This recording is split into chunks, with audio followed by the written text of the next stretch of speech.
జరుగుతున్నటువంటి నేపథ్యంలో 4వ సిద్ధం మహాసభకు అద్దంకిలో ఈ యొక్క ప్రదేశంలో 10వ తారీఖున సిద్ధం మహాసభకు సర్వం సిద్ధం చేసుకోవడం జరిగింది. ఏర్పాట్లన్నీ కూడా త్వరితగతిన పూర్తవుతా ఉన్నాయి. గతంలో నేను చెప్పినట్టుగా ఈ యొక్క సిద్ధం మహాసభకు ఆఖరి మహాసభ. పొలిటికల్ క్యాంపెయిన్ గురించి చెప్పాను. ఆ తర్వాత ఎలక్షన్ క్యాంపెయిన్ స్టార్ట్ అవుతుందని చెప్పాను. పొలిటికల్ క్యాంపెయిన్లో ఈ యొక్క సిద్ధం మహాసభలో మా యొక్క గౌరవ ముఖ్యమంత్రి వర్యులు, పార్టీ అధ్యక్షులు గత 5 సంవత్సరాల కాలంలో మా పార్టీ ప్రభుత్వం చేసినటువంటి అభివృద్ధి పనులు కానీ, ఇచ్చినటువంటి సంక్షేమ పథకాలు కానీ, చేసినటువంటి సమన్యాయం కానీ, సోషల్ జస్టిస్, ఈక్వాలిటీ వీటన్నిటినీ కూడా ఎక్స్ప్లెయిన్ చేయడం వివరించడం జరుగుతుంది. రాబోయేటటువంటి 5 సంవత్సరాల కాలం 24 నుంచి 29 వరకు పార్టీ పందాను, పార్టీ యొక్క విధి విధానాలని మరింత ఎలా ఇంప్రూవ్ చేసుకుని ఎలా మంచి సుపరిపాలన అందిస్తామన్నటువంటి విషయాన్ని గౌరవ ముఖ్యమంత్రి వర్యులు వివరించడం జరుగుతుంది. సభకు ఏర్పాట్లన్నీ కూడా 10వ తారీఖుకి పూర్తవుతాయి, 9వ తారీఖునే పూర్తవుతాయి. మా అంచనాల ప్రకారం ఈ మొత్తం వచ్చే వారి సంఖ్య, ఈ యొక్క సభకు హాజరయ్యే వారి సంఖ్య 15 లక్షలకి మించుతుంది అన్నటువంటి విషయాన్ని తెలుస్తూ ఉంది. ఎందుకనంటే స్పందన అపురూపమైనటువంటి స్పందన దీనికి వస్తూ ఉంది.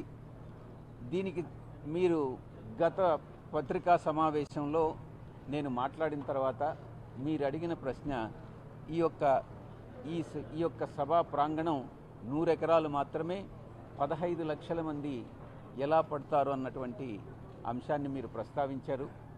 ఈ విషయంగా నేను మీకు తెలియజెప్పేది ఏంటంటే, ఈ సభా ప్రాంగణం పక్కన ఇంకా కూడా 100 ఎకరాలు ఉంది.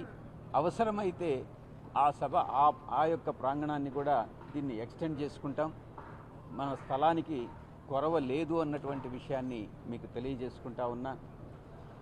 తెలుగుదేశం పార్టీ, జనసేన పార్టీ రీసెంట్గా ఈ యొక్క ఒక మహాసభ నిర్వహించారు.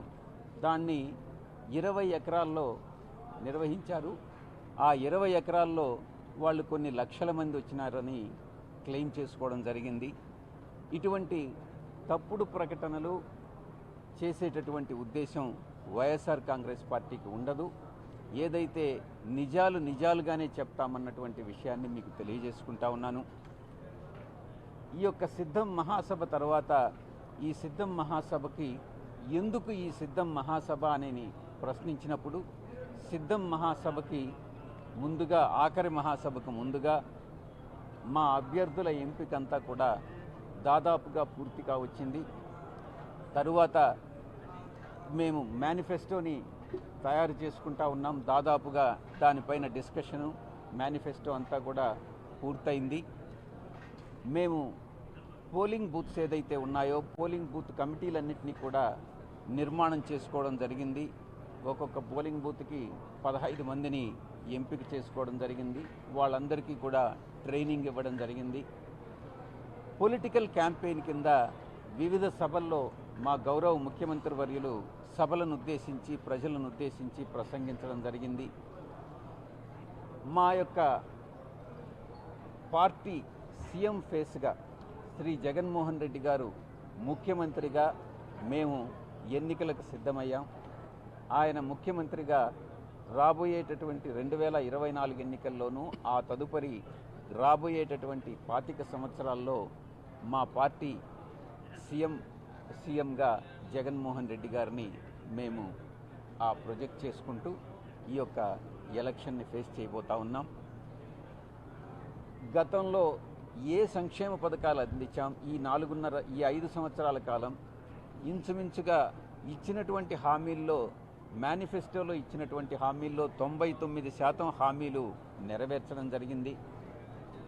హామీల విషయంలోనే కాదు, రాష్ట్రంలో ఉన్నటువంటి 1,67,00,000 1,70,00,000 హౌస్ హోల్డ్స్లో ఇంచుమించు 86% హౌస్ హోల్డ్స్ ఏదో ఒక 87% హౌస్ హోల్డ్స్ ఏదో ఒక రకంగా ఏదో ఒక స్కీమ్లో, వెల్ఫేర్ స్కీమ్లో, సంక్షేమ పథకంలో కవర్ అవుతూ మల్టిపుల్ బెనిఫిట్స్ పొందినటువంటి వాళ్ళు కూడా ఉన్నారు. ఆ మొత్తం 87% కవర్ అయినటువంటి విషయం మీ అందరికీ కూడా తెలుసు. ఈ యొక్క నేపథ్యంలో అభివృద్ధి విషయానికి వస్తే మేము ప్రతిపక్షం చేస్తున్నటువంటి విమర్శలన్నింటినీ కూడా సమర్థవంతంగా అభివృద్ధి విషయంలో తిప్పికొడతా ఉన్నాం. గతంలో నేను చెప్తానే వచ్చాను, తలసరి ఆదాయం విషయంలోనైతేనేమి, రాష్ట్ర స్థూల ఉత్పత్తి విషయంలోనైతేనేమి, ఆంధ్ర రాష్ట్రం అభివృద్ధి అన్నటువంటిది లేకుంటే తలసరి ఆదాయం పెరగదు. అభివృద్ధి అన్నటువంటిది లేకుంటే అంటే పారిశ్రామికంగాను, పారిశ్రామిక రంగంలోనూ, సేవా రంగంలోనూ, వ్యవసాయ రంగంలోనూ అభివృద్ధి అటువంటిది లేకుంటే రాష్ట్ర స్థూల ఉత్పత్తి అన్నటువంటిది పెరగదు. ఈ రెండు విషయాల్లో, తలసరి ఆదాయంలో కానీ రాష్ట్ర స్థూల ఉత్పత్తి విషయంలో కానీ ఆంధ్ర రాష్ట్రం ముందంజలో ఉంది. కాబట్టి ఈ సూచికలన్నీ పరిగణలోకి ప్రామాణికంగా తీసుకోవాల్సిందిగా నేను విజ్ఞప్తి చేస్తూ ఉన్నాను. ఎవరైతే విమర్శిస్తున్నారో వారికి ఇది జవాబు. మీరే చూస్తున్నారు, ఈ యొక్క నెల్లూరు ఈ ప్రాంతంలో, ఈ కోస్టల్ ప్రాంతంలో ఈ జిల్లాల్లోనే రామాయపట్నం పోర్టుని, సీపోర్టు నౌకాశ్రయం ఏదైతే ఉందో రికార్డు టైంలో జగన్మోహన్ రెడ్డి గారే దానికి శంకుస్థాపన చేసి దాన్ని ప్రారంభోత్సవం కూడా చేయబోతున్నారు. అలాంటి అభివృద్ధి అన్నటువంటిది మేము చూపించాం. అదేవిధంగా ఒక సీపోర్ట్స్ విషయానికి వస్తే భావనపాడు కానీ, మచిలీపట్నం కానీ, కాకినాడ కానీ, రామాయపట్నం కానీ, కృష్ణపట్నం కానీ, వీటినన్నిటినీ కూడా అభివృద్ధి అన్నటువంటిది ఏంటి అన్నటువంటి దాన్ని ఒక నిర్వచనం వైఎస్ఆర్ కాంగ్రెస్ పార్టీ ప్రభుత్వం మనం చూపించడం జరిగింది.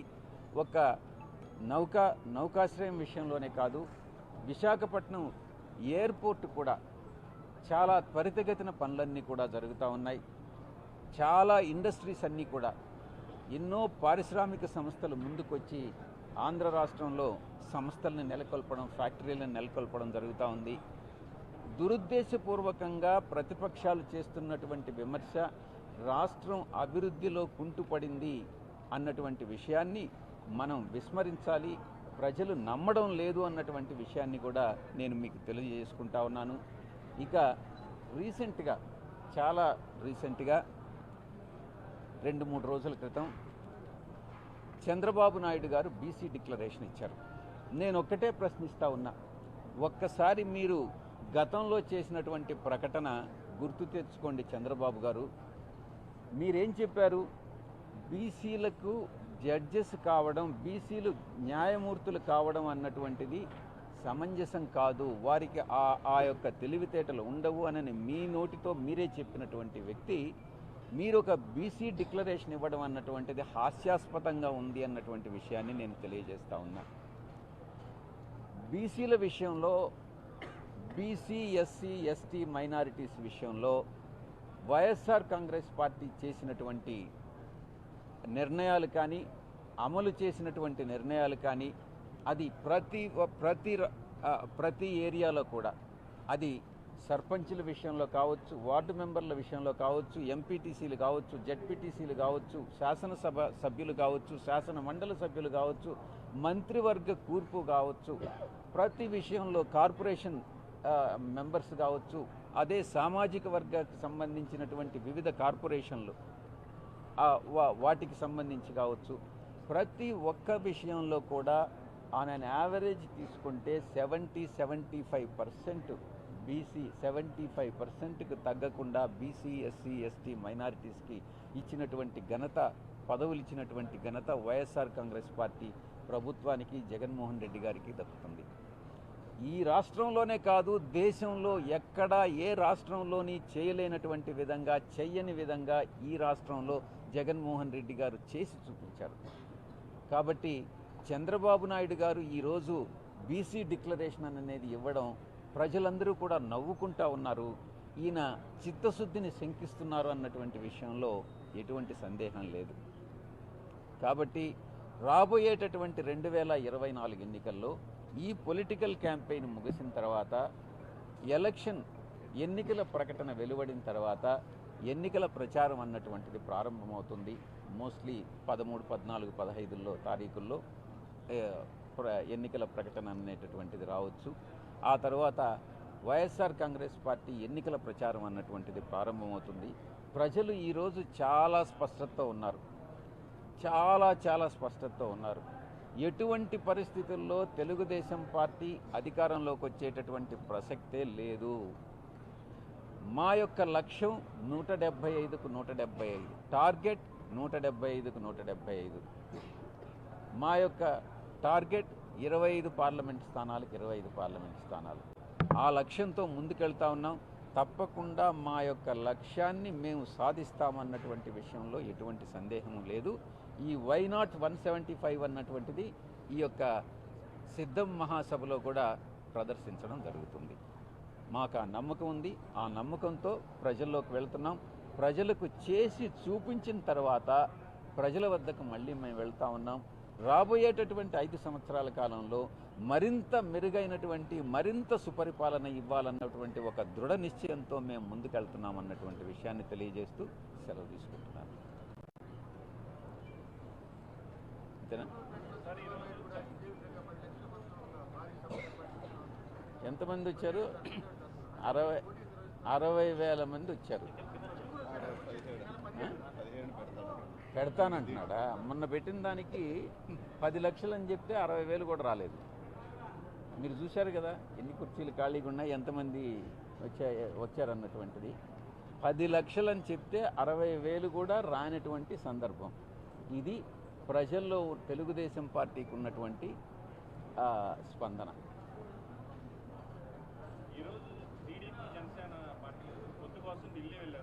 పొత్తు కోసం వెంపర్లాడేటటువంటి పార్టీలు Telugu Desam party, Janasena party. YSR Congress party ఈ మొట్టమొదట మా అధినాయకుడు నిర్ణయించినటువంటి ప్రకారం ఎవరితో పొత్తులు పెట్టుకునేటటువంటి పరిస్థితి లేదు. అటువంటిది చేయదు. ఒంటరిగానే పోరాడతాం, ఒంటరిగానే అధికారంలోకి వస్తాం. మేము ఏ పార్టీతో పొత్తులు పెట్టుకునేటటువంటి ప్రసక్తి లేదు.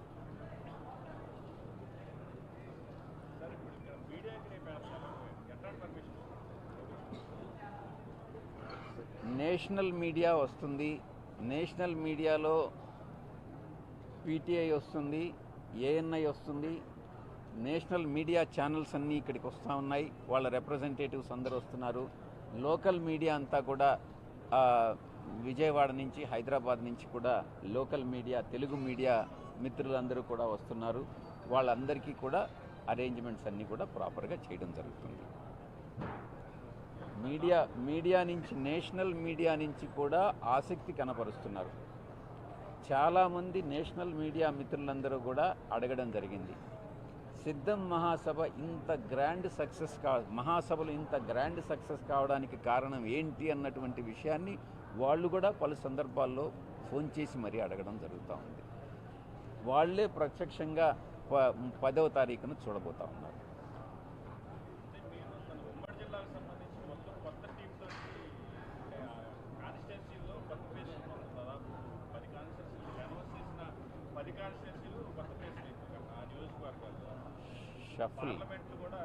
షఫ్లింగ్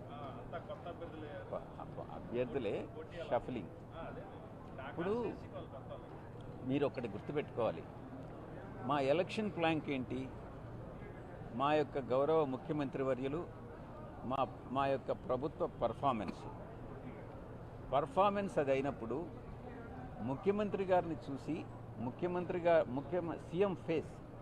సీఎం ఫేస్ని చూపించి మేము ఓట్లు అడుగుతున్నాం. పార్టీ ప్రతినిధులుగా, ప్రజాప్రతినిధులుగా మా పార్టీ అధినాయకుడు ఇచ్చినటువంటి ఆదేశాలని తూచా తప్పకుండా పాటించాం, భవిష్యత్తులో కూడా పాటిస్తాం. అలాంటప్పుడు అభ్యర్థులు ఒక దగ్గర నుంచి ఇంకొక దగ్గరకు మార్చినా దానివల్ల ఎటువంటి నెగటివ్ ప్రభావం ఉండదు. పాజిటివ్ ఎఫెక్ట్ ఇంకా ఉంటుంది అన్నటువంటి విషయాన్ని తెలియజేసుకుంటున్నాను. Thank you. ఏపీలో ఎవరికి లేదంట? ఆయన ఏదన్నా చంద్రబాబు నాయుడు గారు ఏదన్నా కలగన్నారా? ఎక్కడైనా ఏపీలో మహిళలకు రక్షణ లేదు అన్నటువంటి విషయం. ఈరోజు లా అండ్ ఆర్డర్ ఆంధ్ర రాష్ట్రంలో పర్ఫెక్ట్గా ఉంది. క్రైమ్ రేటు తగ్గింది. గతంలో చంద్రబాబు నాయుడు ముఖ్యమంత్రిగా ఉన్నప్పుడు పోల్చి క్రైమ్ రేట్తో కానీ పోల్చి చూసుకుంటే ఈరోజు మహిళలకు ఉన్నటువంటి రక్షణ, అది దిశ పోలీస్ స్టేషన్స్ కావచ్చు, దిశ చట్టం కావచ్చు, మహిళలకు ఉన్నటువంటి రక్షణ గతంలో ఏ ప్రభుత్వం చేయనటువంటి విధంగా వైఎస్ఆర్ కాంగ్రెస్ పార్టీ ప్రభుత్వం చేస్తూ ఉంది. అందరూ కూడా సేఫ్ సెక్యూర్డ్గా ఉన్నారు, మహిళలందరూ కూడా. Thank you.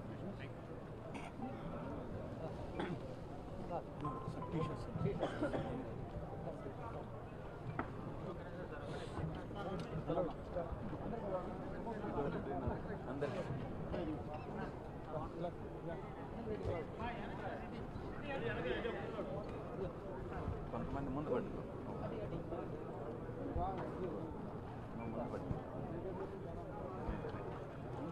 ముందు వెనక, అదే కొంతమంది ముందు పట్టుకుంటే కొంతమంది వెనక పట్టుకో.